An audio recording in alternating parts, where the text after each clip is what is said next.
but they will actually create a good soil structure, which the tractor will not. The tractor will pulverize the soil.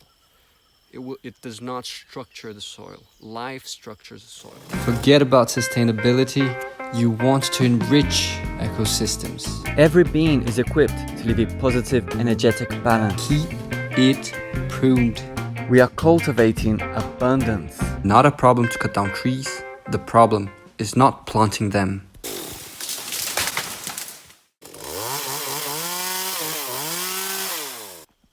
What is up, YouTube?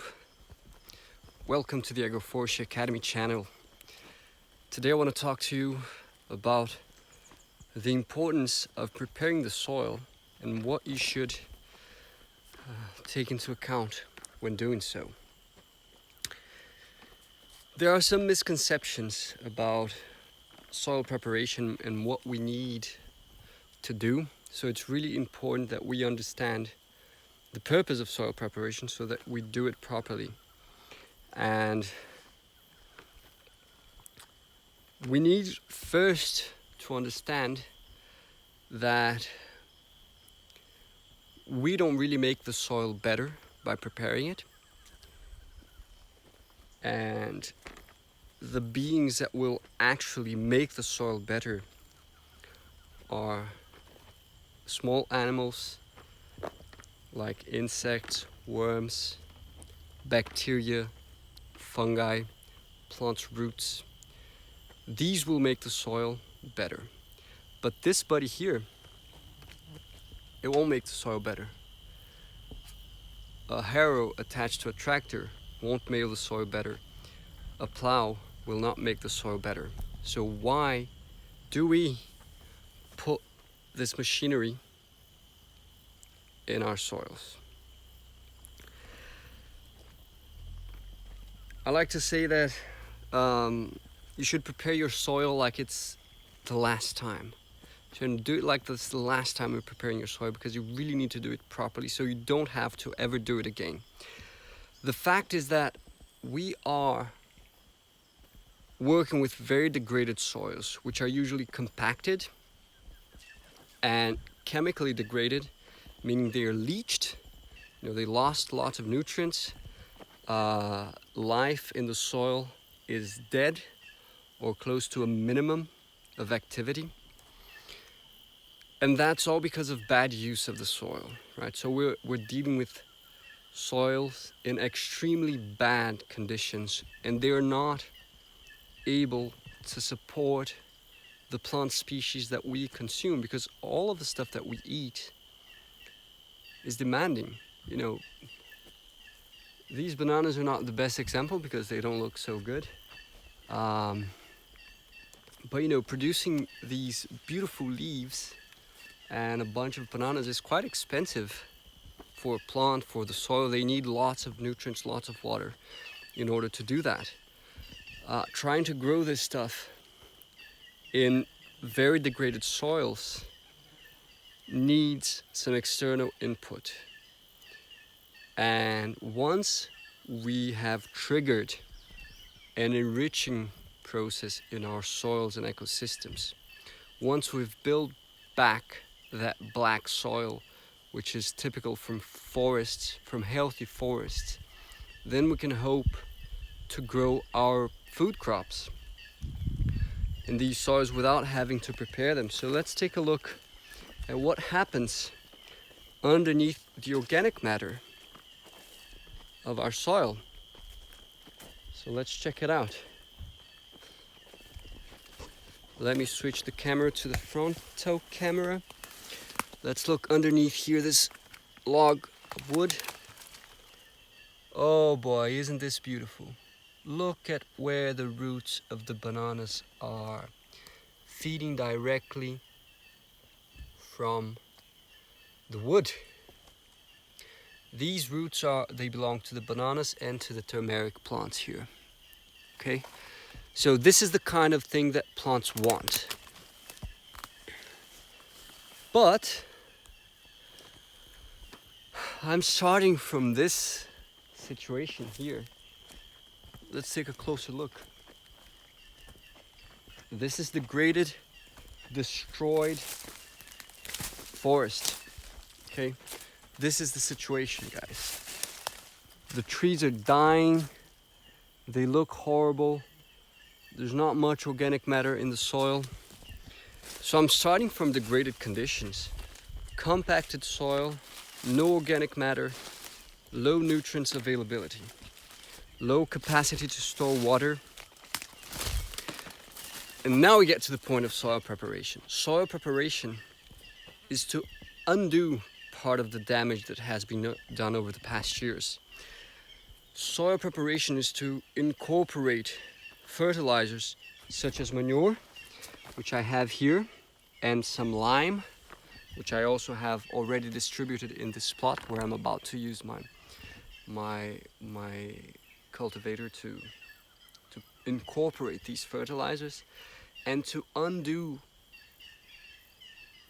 compactation in the soil, to break whatever soil compactation there is.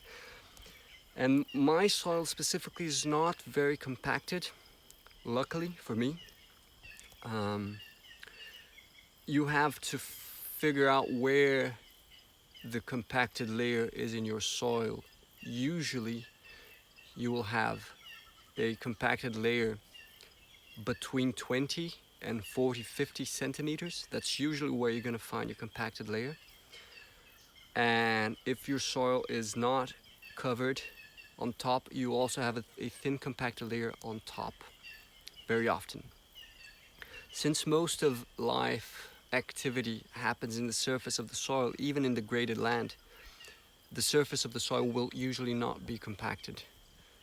But that part, below the layer where life is and where our machinery usually works, which is the superficial layer, usually gets pretty compacted. And then below that compacted layer, you usually have loose soil again. So what we want to do with that buddy, or with a tractor, with a harrow, whatever it is, we want to decompact soil, incorporate fertilizers. That's that. Okay. And this will, if we do that and we start using lots of organic matter, we will be feeding life on the soil and triggering an enriching process in the soil. But we need to understand that what will make the soil better are plants in association with small animals, insects, even the leafcutter ants, fungi, bacteria, worms.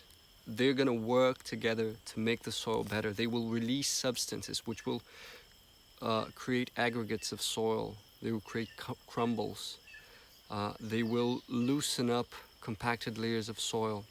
They will not only prevent compacting from happening again, but they will actually create a good soil structure, which the tractor will not. The tractor will pulverize the soil.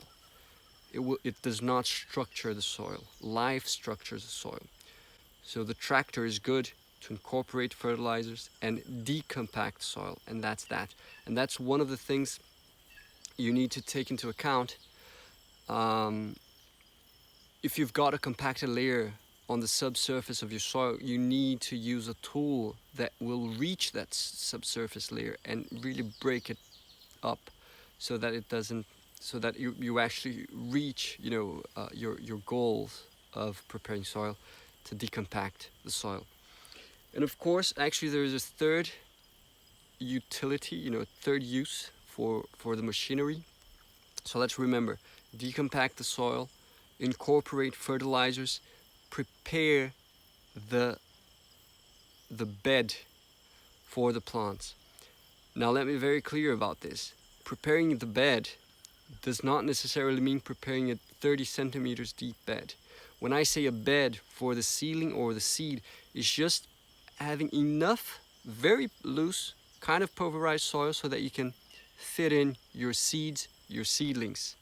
Okay, so once your soil is well structured, you don't want to be digging it up anymore. You just want to prepare a superficial thin layer, just enough to put your seeds, to put your seedlings, or whatever it is. Depending on what you're planting, you don't even have to prepare a bed again. Your soil will be so well structured that you can fit in the seeds, by hand, or just broadcast them, and they will grow nicely in your soil. Okay, so that's what I wanted to talk about today. Now I've got some soil preparation to do because we're getting ready for the 11th Agroforestry course here in the farm. Pretty excited about that. We've had by now probably over 200 people that have done the course here with us. So that's pretty exciting, isn't it? I'm going to put the mobile here, try to get some music on, so you can check out the soil preparation with these.